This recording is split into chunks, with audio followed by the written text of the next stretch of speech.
A very warm welcome to IDFC First Bank presents Leaders of Tomorrow Season 12 and Ritwika Gupta. Tonight we are deep diving into the commercial real estate sector in India. What are the biggest trends, opportunities for smaller businesses and an outlook for the coming year? All that and more I'll be in conversation with Vinod Rohira, MD and CEO Commercial Real Estate, K. Raheja Corp.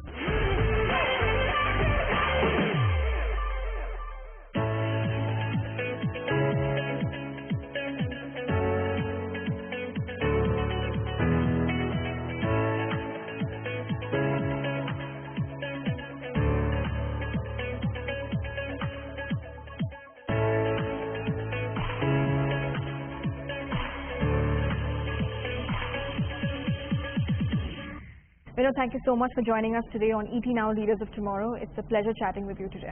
Thank you so much for taking time out to meet with us, especially in our newly finished asset, Altimus.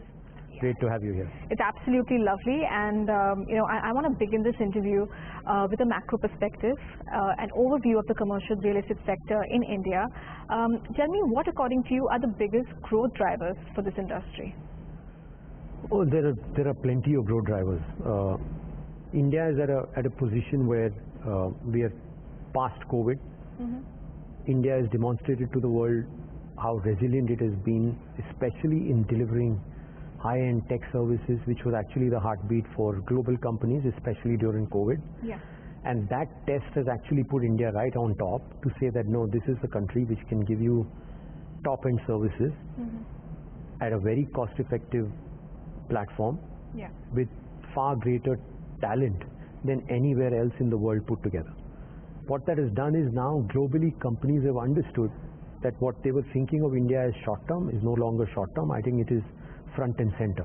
So that's one part of India which translates to commercial footprint, which is really tech companies that are occupying. Having said that, the other silent beast that's really growing is domestic India, which up till now people were not giving that spotlight purely because a large volume of commercial real estate is being focused on tech companies. Okay. I think the next 5 years will belong equally to India's enterprises that are growing and are screaming to be seen and heard in the right places. They are attracting top talent, they want to become global companies, they are addressing global markets, they want to be in the prime marketplace with the prime talent, and so they are front runners for grade A office space. Those are also pushing the demand curve back up compared to just only tech demand that was happening. Right. And from what I understand, businesses in this sector, they're like transitioning, from your physical retail, traditional way of functioning to a more, I would say, experimental formats, right? Could you share a few examples with us for that?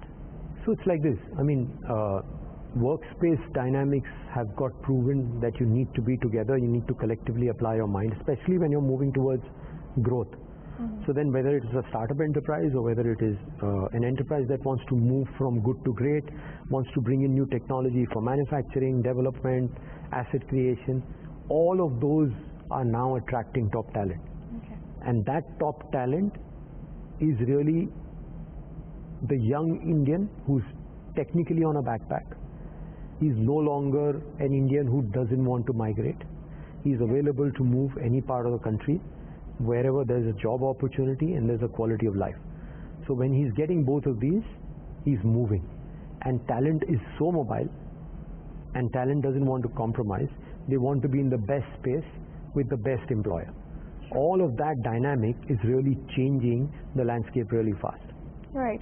And what opportunities do you see for smaller businesses in this sector? How do you view their role in the commercial real estate sector in India? I think you always start somewhere small and then you start to grow and then you start to become great. So all those are now really visible. You've seen the amount of startups that India had. Yeah. You saw the hiccups in some startups, which is great because cleanup is important. Yes. The more robust your business model is, the more stronger you will grow. The stronger you grow, the more visible you will become.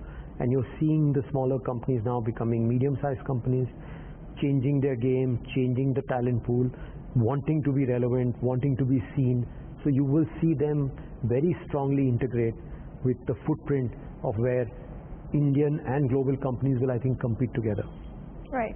India's GDP is set to, all set to surpass Japan and Germany's, right?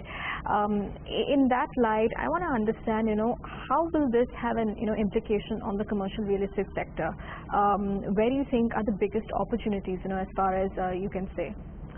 I think GDP growth and India becoming amongst the largest economies in the world is inevitable, whether it's 3 years, 5 years, 10 years.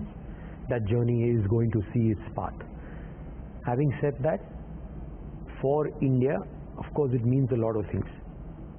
At the pace at which infrastructure is being developed, wherever you will find quadrants where infrastructure backbones are very strong, the economic activity in those micro markets will see a major boost. Sure.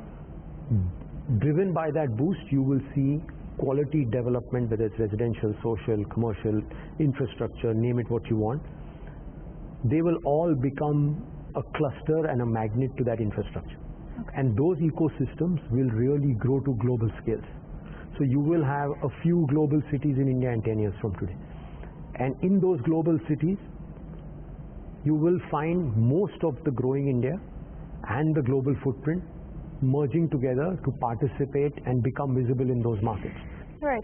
And just extending that thought, then tell me, where does India stand, as far as the commercial real estate sector is concerned? Globally, would you say we are a front runner? If not, where are we lacking?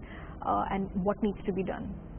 I mean, you can't compare India as an ecosystem to an established market ecosystem, whether it's America or it's Europe or Japan. Volume-wise, some countries are way ahead in terms of commercial footprint. Europe is not as big in volume, but of course the profile of occupier, the rents per square foot, and all of that can't match. India is on an average $1 a square foot rental, right? Now if you step back and say $1 a square foot rental for the tech footprint, which is 80-90%, CBD assets like these are getting their due and respect now because global companies are looking at India for growth, where they are willing to pay between $4, $5, $6 a square foot and more per month. But leaving aside that, 90% of the volume of real estate is $1 a square foot plus, right? But when you look at the assets, whether it's the sustainability protocols, whether it is the infrastructure, the support services, they are grade A++ compared to anywhere else in the world. Sure. This I'm talking of the grade A++ developers, and that supply, which is probably less than 30 or 40% of the cumulative supply which is coming, right? So everything that's getting built grade A is equal or par to anywhere else in the world, but on the rental scale it's far lower than anything else. So as the country grows and as the attention for participating in India grows, you will see values move up because rents have not been a criteria at all. It was just because you were not attracting the right level of jobs and the right level of enterprises. Once that is now coming through, rent is incidental. Your cost is 3.5% of rent on your cumulative operating cost. It doesn't really matter. So you will be willing to pay much more if you can get top talent to come and work in those assets. So I think India is well poised. Going forward, next 5 years are crucial. Whatever gets built to global and future standards, even though it may be cost heavy, is the only way to go. You can't compromise on assets and you can't compromise on the experience. And if you combine both these, you're a winner. It's time for a quick break here. We'll be back shortly. Stay tuned.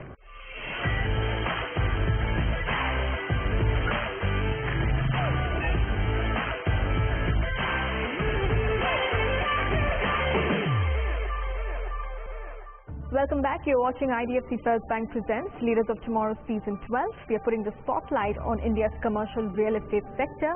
We're in conversation with Vinod Rohira, MD and CEO Commercial Real Estate, K. Rohira Corp.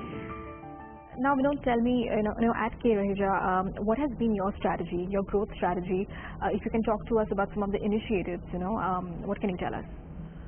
So I think we've constantly been very, very sensitive to what our consumers have wanted. In a great way, the enterprise has been shaped by what our clients have asked us to be, right?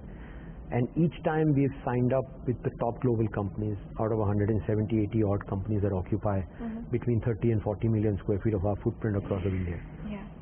Most of these are global 100 and global 500 companies. Okay. So a lot of times we have learned from their global footprints, learned from what they're looking at, and because these are global companies and they're looking at a 10-year horizon of rental, 10 years later they will walk away.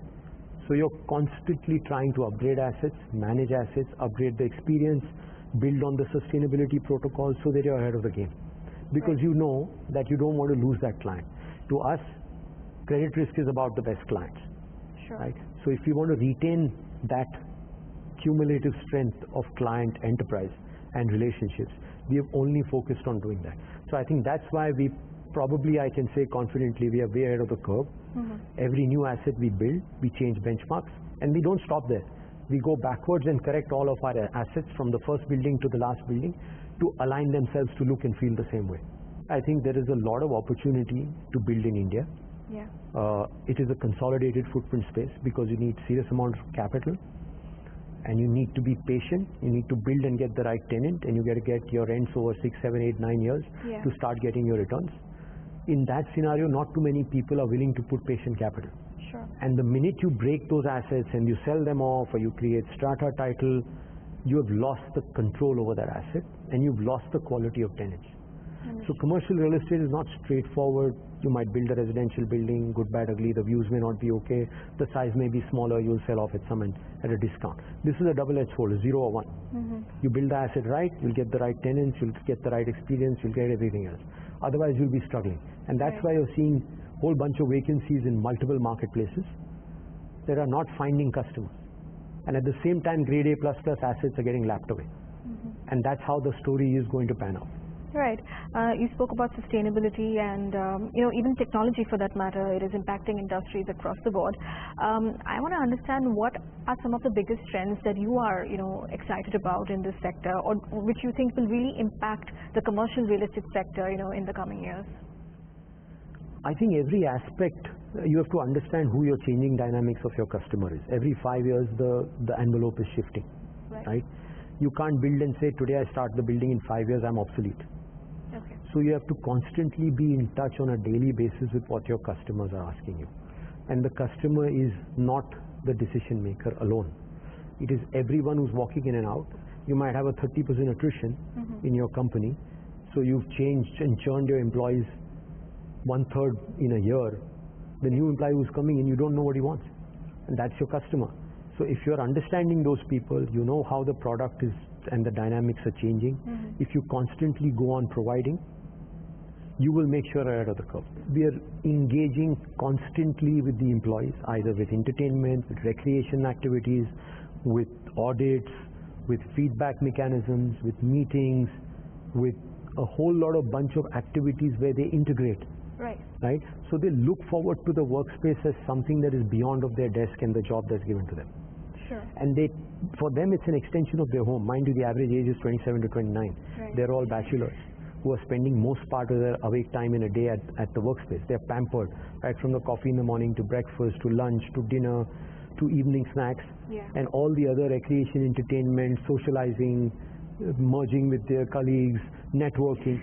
You're creating the silent space and the infrastructure for them to thrive.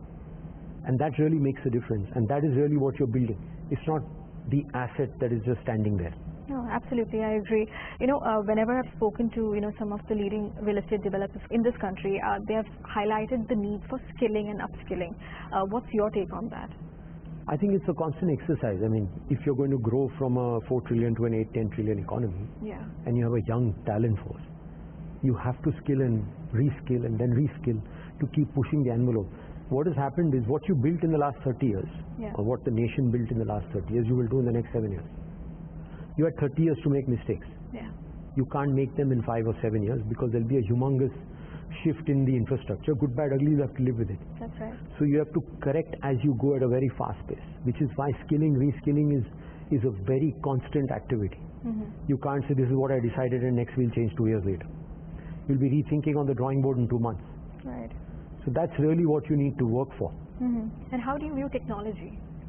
So technology can either be disruptive or it can be a complete enabler, right? You have to find the benefit that technology brings on the table so that your decisions are far more refined, far more faster, far more accurate, far more dense. So I think technology is a phenomenal support driver, and India being the backbone of technology, you can afford to engage in technology at far lower cost than anywhere else in the world.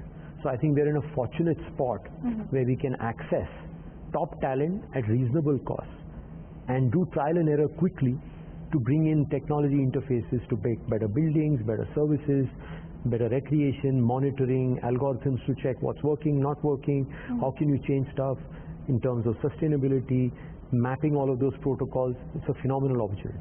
All right, and how are you using technology at KRHI? We are using it at every stage, whether it is mapping construction, mapping costs, mapping infrastructure, mapping client movements, mapping cumulatively how the schedules are going on.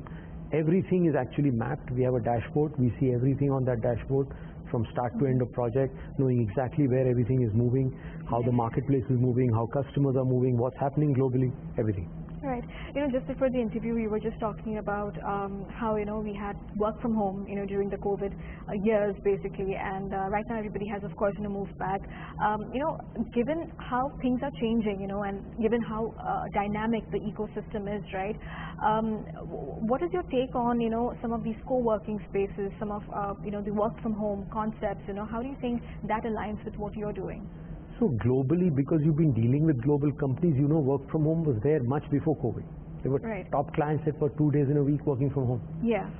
But what we don't understand about India is that India was primarily the support backbone. Now it's become the heartbeat of the support backbone. Sure. That talent is coming to office to learn and be engaged with customers. So while you were working remotely because you didn't have an option, I don't think India would probably go on that path, and we've seen that in the last 18 months from a 10% footprint in the office, it's a 80% footprint back in the office, right? You will still have a healthy combination, which is great because you can have bench strength, you can have more talent which you don't have office space for, allows for growth, allows for slower trajectory of making sure you don't make knee-jerk decisions. It's great. And what that does also is you may be able to access cheaper talent who's not willing to migrate, which again can then cumulatively grow in the knowledge bank and then move to cities and take better jobs. So it's great for India. So having said that, work from home, very happy about what happened. It's a new revised 2.0 India, which is now understanding workspace far better. Right? So as a leading realtor, tell me what sort of support would you like to see from policymakers or the government in terms of really empowering this industry? So I think commercial real estate, so to speak, in terms of the number of developers, less than 2-3% of the cumulative developer footprint. And commercial real estate is not at that volume of residential real estate across of India. So it doesn't get that volume of attention. But at the same time, governments have understood that these are incubators of employment. So they want to enable as much as the infrastructure that they can and create the support last mile to make sure that ecosystems thrive with jobs and global companies find it conducive to come and attract talent in India. It's like saying that China is the manufacturing leader of the world. It may be right to say that India is a technology footprint support provider to the world. And that's a given. So India has understood that. If you just take conservative estimates of NASSCOM, according to them, in the next 5 to 7 years, you will need 400 million more square feet to accommodate just the average of jobs that India will provide in tech footprint in India alone. And in 7-8 years to build 400 million, it took us 30 years to build the first 700. So you know where the landscape is. Absolutely. On that note, finally tell us what is your outlook on this sector in the coming years, maybe the next 5-10 years, if you can tell us. Very optimistic, very cautious to make sure we don't make mistakes. Build the right way, build fast, build quality, build for the future customer.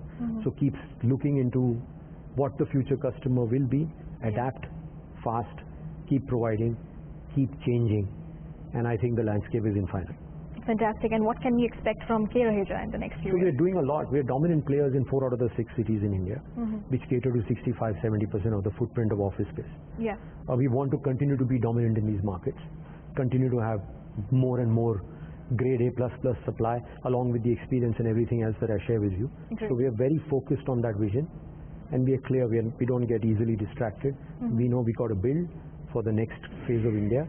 Next 5-7 years are going to be very exciting. Great. Before I let you go, our show is called Leaders of Tomorrow, and I want to understand what is your take on leadership. What do you think is the meaning of a leader today? I think a leader is a person who now spends a lot of time listening, gets collective advice, translates ownership into his key people for them to then carry the deliverables. Sure. Because no one person can carry it and deliver it. It's important that you build a talent pool along with you that understands the big picture, understands the fragments that are important, and then makes sure that delivers at any cost to ensure that nothing slips. So our primary focus is on making sure everyone understands where we want to go. All right, great. It was lovely chatting with you. Thank you very much. Thank you so much for joining us today, Vinod. Thank you. With that, it's a wrap on this edition of IDFC First Bank Presents Leaders of Tomorrow Season 12. We hope you enjoyed the episode. Thank you for watching. Goodbye.